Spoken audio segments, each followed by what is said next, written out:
किसी भी बिज़नेस को लेके जो सबसे बड़ी परेशानी है ना, वो मार्केटिंग है कि हम अपनी प्रोडक्ट को सेल कैसे करें, मार्केट में कैसे जाएं। 80% लोग भाग जाते हैं मार्केटिंग पे आके।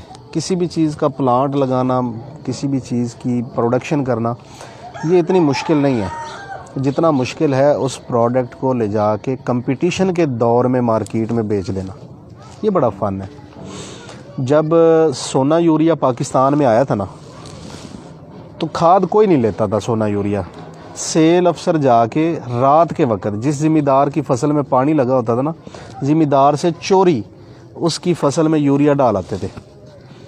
यूरिया डालने से फसल बहुत अच्छी हो जाती है। 3-4 दिन के बाद जाके वो ज़िम्मेदार को पूछता था सेल अफसर, भाई तेरी ए फसल अच्छी है, ए कमज़ोर है, दी वजह की है? तो वो कहता था पता नहीं यार, पानी तो मैंने दोनों को एक ही दिन लगाया। तो वो बताते थे कि इस फसल में मैंने यूरिया डाला है आपसे चोरी, और इसमें नहीं डाला। इस तरीके से यूरिया की सेल शुरू हुई थी। बात समझ में? आज 1 करोड़ रुपया लेके जाए ना, तो यूरिया की एजेंसी नहीं मिलती हमें। यानी ये आसान काम नहीं है, ये मुश्किल काम है। लेकिन ये इतना मुश्किल नहीं कि इसको नामुमकिन बना दिया जाए। जब कोका कोला पाकिस्तान में आई थी, तो इसकी पहले साल में 25 बोतलें बिकी थी। आज कोका कोला की एजेंसी ले सकता है आम बंदा? नहीं ले सकता, मुश्किल है, लेकिन नामुमकिन नहीं है। ऐसे ही है। चेरी ब्लॉसम का नाम तो सुना होगा आपने? क्रीम नहीं, क्रीम नहीं, पॉलिश। जब चेरी ब्लॉसम मार्केट में आई तो कोई भी ख़रीदार नहीं था। तो जिस बंदे ने चेरी ब्लॉसम बनाई थी, उसने मुलाजम रखे जो दुकानों पे जाके पूछते थे, भाई चेरी ब्लॉसम है? वो कहते थे नहीं। तो कहते थे अगर तेरे पास चेरी ब्लॉसम नहीं है तो तेरे पास है क्या? तो रखा क्या? तू कैसा दुकानदार है, तेरे पास चेरी ब्लॉसम ही नहीं है। वो हर रोज़ एक दो बंदे आते दुकानदारों के पास, यही पूछते। अब दुकानदारों का माइंड बन गया, यार चेरी ब्लॉसम कोई अच्छी चीज़ है। कस्टमर आते हैं, पूछते हैं, और साथ में ये भी कहते हैं तू चेरी ब्लॉसम नहीं रखा, तेरा क्या की है? तो फिर जब चेरी ब्लॉसम की गाड़ी गुजरती थी ना उनकी दुकान के सामने से, आहिस्ता आहिस्ता वो सारे दुकानदार उससे स्टॉक ले लेते थे। जब ले लेते थे तो फिर कोई गाहक नहीं आता था। गाहक तो उसके मुलाजिम थे। तो जाहिर है कोई भी दुकानदार अपनी दुकान के अंदर एक स्टॉक रख के नहीं बैठ सकता। उन्होंने उसको मजबूरन बेचा, जैसे भी बेचा। तो जब बेचा तो चीज़ अच्छी थी, लोगों ने दोबारा मांगनी शुरू कर दी। तो आज जब भी पॉलिश का नाम जहन में आता है, तो पहला नाम हमारे जहन में आता है चेरी ब्लॉसम। ऐसे ही शुरुआत हमेशा मुश्किल होती है, लेकिन कहीं ना कहीं से कभी ना कभी करनी पड़ती है।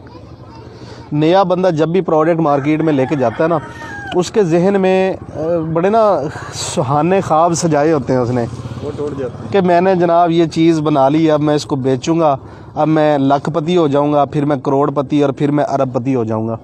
होते हैं, ये नहीं कि होते नहीं, लेकिन यार एक प्रोसेस का नाम है ना। अब मैं मिसाल के तौर पे मैंने ये कप बना लिया है, और मैं जाता हूँ दुकानदार के पास कि भाई मेरा कप रख लो। दुकानदार पूछेगा भाई तेरा नाम की है, तू कित्थों आया है? ना वो मुझे जानता है, ना वो मेरी प्रोडक्ट को जानता है। वो हमारे से प्रोडक्ट ले लेगा? नहीं लेगा ना। लेकिन अगले हफ्ते सेम डे हम फिर जाते हैं, अस्सलाम वालेकुम जी, मेरा नाम शाहिद है और ये मैं कप बेचता हूँ। तो उसको याद आ जाएगा, यार ये बंदा तो पिछले हफ्ते भी आया था। बात समझ नहीं मेरी? पहले वो हमें जानता ही नहीं था, उसके पास रोज़ाना बंदे आते हैं, वो भूल जाता है। जब आप सेम डे अगले हफ्ते उसके पास जाते हैं, तो अब आपने उसको याद करवा दिया कि मेरा नाम क्या है और मैं क्या काम करता हूँ।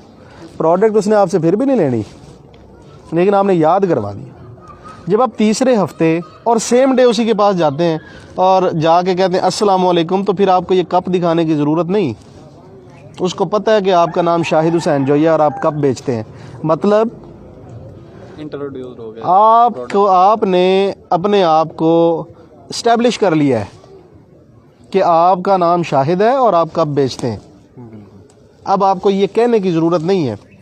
तीसरे हफ्ते 20 से 25% दुकानदार कहते हैं अच्छा यार तो यार रख जा 6 कप, ये वेक गए तो मैं तेनों पैसे दे देंगा। मतलब आप दुकान में घुस गए हैं, आपने अपनी जगह बना ली है, आपने बार बार जाके लोगों के जहन में लोगों के दिल में या दुकान में जगह बना ली है। इसको कहते हैं again and again, again and again, बार बार जाएं, बार बार जाएं। जब आप चौथे हफ्ते जाएंगे तो जाके क्या कहेंगे? पैसे ही मांगेंगे ना जी। कप दे गया था जी आपको पिछले हफ्ते, वो जो बिक गए उनके पैसे दे दें, जितने बिक गए पैसे ले लिए और रख दिए। ये क्यों हुआ? क्यों आपने पहले पैसे ले लिए, पहली सेल उठा ली उस दुकानदार से? क्योंकि आप बार बार जा रहे थे उसके पास। मार्केटिंग का पहला रूल ही यही है, अगेन एंड अगेन जाएं, कभी भी मिस मत कर। हमारा सेलमैन गलती क्या करता है और कहाँ पे करता है पता है आपको? एक बंदे के पास वो जाता है, उससे बातचीत करता है, प्रोडक्ट उसको देने की कोशिश करता है, वो नहीं लेता तो नया बंदा दोबारा नहीं जाता। यार मैं पहले भी गया सी, ये तो साढ़े को चीज़ लेना ही नहीं, साढ़े कप खरीदता ही नहीं। वो ले या ना ले, आपने जाना ज़रूर है। अगर आप एक दिन में 20 दुकानें करते हैं तो अगले हफ्ते उसी दिन में 20 ही दुकानें करेंगे आप। ये नहीं कि 18 कर लें, 2 का रवैया अच्छा नहीं था तो आपने कहा नहीं यार इनके पास नहीं जाना। फिर होता क्या है, दुकानदार के पास आप ये चीज़ रख देते हैं। अब दुकान तो बहुत बड़ी है और दुकानदार 2 से 3 घंटों में थक जाता है। कितनी देर खड़ा रह सकता है दुकानदार या सेल्समैन? फिर वो एक जगह पे या खड़ा होता है या बैठता है। जब वो बैठ जाता है तो फिर उसकी कोशिश होती है और आदत भी होती है कि जो चीज़ें नज़दीक पड़ी है वही बेच दे। कप बेचना है ना, मेरा कप ये है तो किसी और का कप ये है, ये दूर रखा हुआ है, ये नज़दीक रखा हुआ है। जब कप लेने के लिए कोई आ गया ना गाहक, तो उन्हें कहना यार है बड़ा अच्छा है, ले जा। क्यों? ये तो ऐसे उठा के ऐसे देना ना है, ये उसको उठाने के लिए ना ऐसे होना पड़ता है। ये वो चीज़ ज़्यादा बिकती है जो उसके नज़दीक पड़ी है, उसकी दस्तरस में, उसकी छतर छाया में पड़ी है, उसके बाजुओं के नीचे पड़ी हुई है। ये चीज़ ज़्यादा बिकेगी। इसको कहते हैं एक्सेसिबिलिटी, कि दुकानदार की एक्सेस में पड़ी हुई है कोई चीज़। तो हमेशा जो भी चीज़ आप बेचना चाह रहे हैं वो दुकानदार के नज़दीक रखें, ज़्यादा बिकेगी। हमेशा ऐसे होता है। फिर क्या होता है, जब दुकानदार चीज़ें बेच रहा होता है, बैठा होता है, तो फिर कस्टमर आता है दुकान में। वालेकुम अस्सलाम। कस्टमर जब दुकान में आता है तो कस्टमर यहाँ देख रहा होता है। इसको कहते हैं आई कॉन्टैक्ट लेवल। वो ऊपर सर उठा के नहीं देखता कि ऊपर वाले रैक्स में क्या लगा हुआ है, वो नीचे भी नहीं देखता क्या लगा, वो साइडों पे भी नहीं देखता, वो यहाँ पे देखता है। तो आपने अपनी प्रोडक्ट को दुकानदार के हाथ के नीचे लेकिन कस्टमर के सामने रखना है। वालेकुम अस्सलाम, तशरीफ रखो। इसको कहते हैं विजिबिलिटी। जो चीज़ नज़र आती है वो बिकती है। कहते हैं ना जो दिखता है वो बिकता है। कप है, दुकानदार के हाथ के नीचे भी पड़ा है, खा वो पीछे पड़ा है, खा वो आगे पड़ा है, खा लेफ्ट राइट पड़ा है, वो नज़र भी आ रहा हो उसको। अब जो देखने वाला ना उसके पास चॉइसेस है महदूद। जो चीज़ें नज़र आ रही, ये कप पड़ा है इसके साथ, फिर मेरा कप है, फिर मेरा कप है, फिर मेरा कप है, 4-5 कलर में, वो इन्हीं में से एक चीज़ उठाएगा ना। वो दूर जाके कॉर्नर में पड़ी हुई चीज़ को ना देखेगा ना उठाएगा। ठीक है, एक्सेसिबल भी रखना है और विजिबल भी रखना है। अब एक चीज़ है, दुकानदार जब कहीं भी किसी भी चीज़ को अपने रैक में रखता है तो वो जब उठा के देता रहता है तो वो चीज़ ख़त्म हो जाती है, रैक खाली हो जाता है। जब रैक खाली होता है तो दुकानदार उस रैक को भरता है। अगर तो आपकी प्रोडक्ट पड़ी है तो वो उठा के आपकी ही प्रोडक्ट रखेगा, लेकिन अगर आपकी प्रोडक्ट नहीं पड़ी तो वो इस रैक को खाली नहीं रखेगा, कोई और लगा, वो इसको, ये तो ख़त्म हो गया, वो इसको उठा के यहाँ रख लेगा। अब ये बिकना शुरू हो जाएगा। आपकी प्रोडक्ट का यहाँ होना, इसको कहते हैं अवेलेबिलिटी। आपकी अवेलेबिलिटी गई तो विजिबिलिटी गई, विजिबिलिटी गई तो एक्सेसिबिलिटी गई, एक्सेसिबिलिटी गई तो again and again, again and again सब ख़त्म। आपकी प्रोडक्ट हर वक्त दुकान पे मौजूद होनी चाहिए, वो विजिबल होनी चाहिए यानी नज़र आनी चाहिए, वो दुकानदार की एक्सेस में होनी चाहिए यानी उसके हाथों के नीचे रखी होनी चाहिए। वो चीज़ें ज़्यादा बिकती हैं। सेल्समैन का रवैया बड़ा मैटर करता है। हमारे सेल्समैन क्या करते हैं, मोटरसाइकिल पे हो, कार पे हो, कैरी डब्बे पे हो या वो पिकअप पे हो, हमारे अब मैंने अक्सर देखा है, मोटरसाइकिल वाला आया दुकानदार के सामने, मोटरसाइकिल रोकी है, हाँ चाचा नहीं, चलो जी, ये क्या हुआ है चाचा नहीं, और गया। भाई बाइक खड़ी करो, नीचे उतरो, अस्सलाम वालेकुम चाचा, अस्सलाम वालेकुम भाई, क्या हाल है छोटे भाई, क्या हाल है बड़े भाई, आप ठीक हैं, तबीयत से ठीक है, अच्छा वो आपको आज चाहिए, कब चाहिए, कुछ सेल हुए हैं कब, नहीं यार आज तो सेल नहीं हुई, अच्छा मैं स्टॉक को सीधा करके रख देता हूँ, कब थोड़े टेढ़े हुए पड़े, मट्टी आई पड़ी है, अपने स्टॉक को उठाएं, कपड़ा मारें, सीधा करके रखें, ना दें स्टॉक उसको। 2 मिनट 4 मिनट 5 मिनट दुकानदार के साथ गुजारें, बातचीत करें। बातचीत करने से क्या होता है, अनजानापन जो होता है ना, जिसको हम कहते हैं खौफ जो होता है, वो ख़त्म होता है, कुर्बत बढ़ती है। जब कुर्बत बढ़ती है, तल्लुकात बढ़ते हैं, अच्छा इंप्रेशन पड़ता है, तो सेल्स बढ़ती हैं। लिहाजा कभी मत ऐसा करें कि गाड़ी दूर ही रोकी, मोटरसाइकिल दूर ही रोकी, हाँ चाचा, हाँ भाई, नहीं। जब भी बात करें तमीज़ से करें, अगले बंदे का नाम लेके करें। जब इतने सारे लोग बैठे होते हैं ना, जब मैं कहता हूँ ना बशीर भाई क्या हाल है, बशीर भाई को फील होता है अंदर से, गैर महसूस अंदाज से, कि यार मुझे रिस्पेक्ट मिली है। मैं कहूँ हाँ जी क्या हाल है, ठीक है यार, वो सामान लेना है, ये एक अलग चीज़ है। और मैं कह रहा हूँ बशीर भाई कैसे हैं आप, ठीक है बशीर भाई, थोड़ा सा सामान दूँ मैं आपको। बशीर भाई अंदर से खुश होते हैं, फील आती है। ये फील दें, फील करें, उसको फील करवाएं कि यार मेरी नज़र में आपकी एक अहमियत है, एक इम्पोर्टेंस है। बात समझ, अहमियत देंगे तो वो आपको अहमियत देगा, आपकी प्रोडक्ट को अहमियत देगा। अगर आप उसको अहमियत नहीं देंगे तो वो आपको अहमियत नहीं देगा। लिहाजा इन चीज़ों का आपने ख़ास ख्याल रखना है। बेटे दुकानदार हमेशा किसी ना किसी परेशानी का शिकार होता है, उसको कोई ना कोई प्रॉब्लम होता है। आप जब उसके पास बैठते हैं तो बोलें कम, सुने ज़्यादा। अच्छा सेल्समैन हमेशा अच्छा सामे होता है। पहले ज़माने में हम कहते थे कि जो ज़्यादा बोलता है वो ज़्यादा अच्छा सेल्समैन है। ये गलत थ्योरी है। जो अच्छा सामे है वही अच्छा सेल्समैन है। ये भाई हैं, ये कप बेचता है कोई और बंदा, ये वाला, और ये कप बेचता हूँ मैं। अब इस कप को लेके इस भाई को क्या प्रॉब्लम्स हो सकते हैं, ये मैं उसी वक्त समझ सकता हूँ जब मैं इनसे बातें करूँगा, इनकी बातें सुनूँगा, ज़्यादा सुनूँगा, कम बोलूँगा। मिसाल के तौर पे जो बंदा इसको ये कप प्रोवाइड कर रहा है वो हमेशा पैसों का तकाजा करता रहता है, यार पैसे दे दो, पैसे दे दो, पैसे दे दो।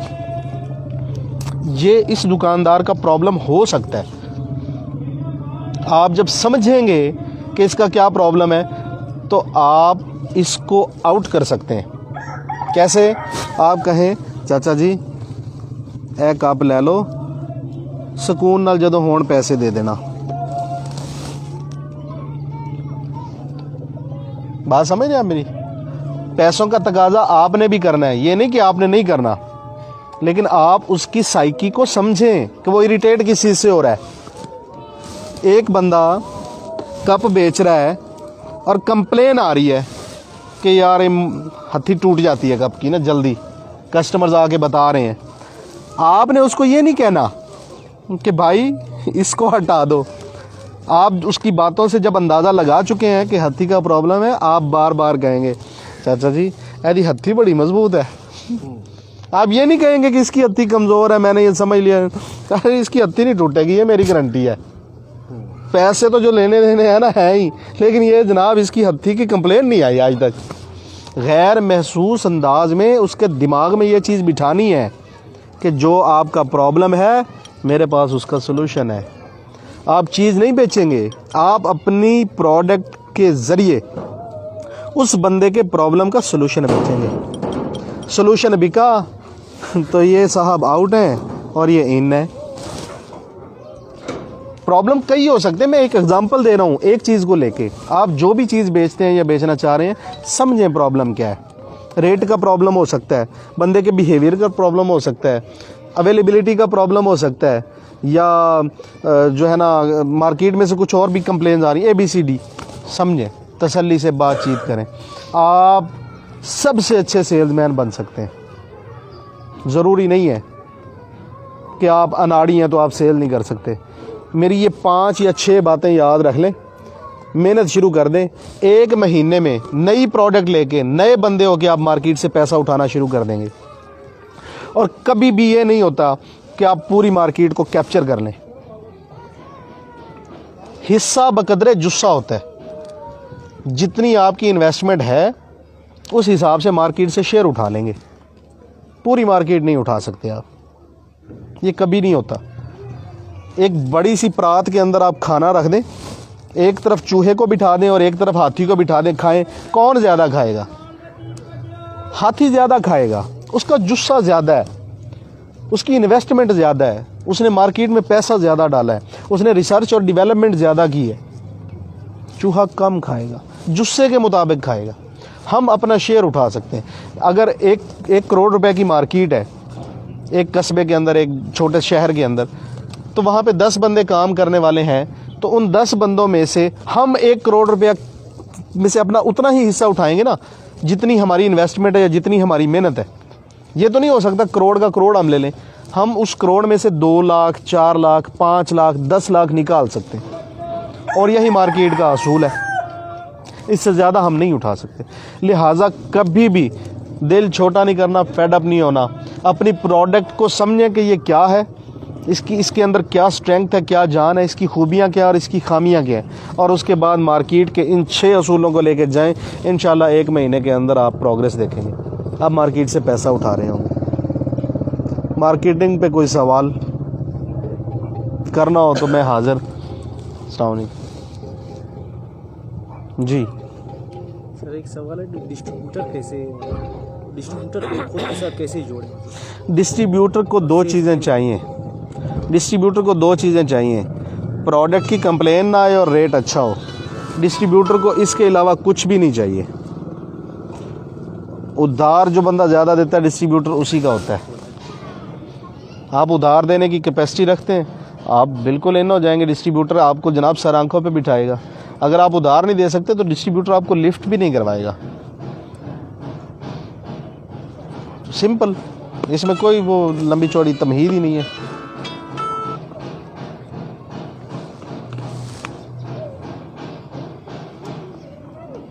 पहचान किवें की जा सकती डिस्ट्रीब्यूटर की कि ਅਸੀਂ ਉਹਨੂੰ ਉਧਾਰ ਦੇ ਰਹੇ ਹਾਂ ਤੇ ਮਾਲ ਸਾਨੂੰ ਮਸਲਨ ਐਸੇ। डिस्ट्रीब्यूटर कदे भी पैसे नहीं रखता किसी दे। डिस्ट्रीब्यूटर ਜਿਹੜਾ ਟਾਈਮ ਦਿੰਦਾ ਉਸ ਤੋਂ 2-4 ਦਿਨ 5 ਦਿਨ ਉੱਤੇ ਥੱਲੇ ਤੇ ਕਰ ਸਕਦਾ, ਲੇਕਿਨ ਇਹ ਨਹੀਂ ਹੋ ਸਕਦਾ ਕਿ ਡਿਸਟ੍ਰੀਬਿਊਟਰ ਤੁਹਾਨੂੰ ਪੈਸਾ ਨਾ ਦੇਵੇ। ਉਹਦੇ ਕੋਲ ਜਿਸ ਟਾਈਮ ਸੇਲਮੈਨਾਂ ਦਾ ਰਸ਼ ਲੱਗਿਆ ਹੁੰਦਾ, ਜਿਸ ਟਾਈਮ ਮਾਲ ਲੈਣ ਵਾਲਿਆਂ ਦਾ ਰਸ਼ ਲੱਗਿਆ ਹੁੰਦਾ, ਉਸ ਟਾਈਮ ਜਾ ਕੇ ਉੱਚੀ ਆਵਾਜ਼ ਨਾਲ ਇੱਕ ਵਾਰੀ ਕਹਿ ਤਾਂ ਦਿਓ, ਉਹ ਭਾਈ ਤੂੰ ਮੇਰੇ ਪੈਸੇ ਕਿਉਂ ਨਹੀਂ ਦਿੰਦਾ? ਡਿਸਟ੍ਰੀਬਿਊਟਰ ਕਹੇਗਾ ਉਹ ਮੇਰੀ ਗੱਲ ਸੁਣ, ਚੁੱਪ ਕਰ, ਇੱਥੇ ਬੈ ਚਾਹ ਪੀ। ਉਹਨੂੰ ਆਪਣੀ ਇੱਜ਼ਤ, ਆਪਣੀ ਰਿਪਿਊਟ ਬਹੁਤ ਜ਼ਿਆਦਾ ਪਿਆਰੀ ਹੈ।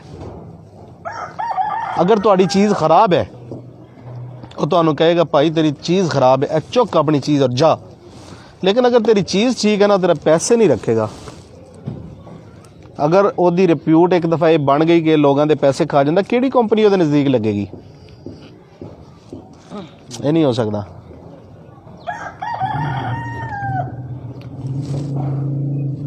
तुहाडा कोई सवाल? चुप कर गए हो, मेहरबानी। एक इंट्रो दे दें जी। Thank you so much sir. जी सर, थैंक यू जी। सवाल जवाब मेरा ख्याल कंप्लीट हो गए हैं। मार्केटिंग का टॉपिक क्लोज़ करते हैं, बाकी चीज़ें स्टार्ट करते हैं।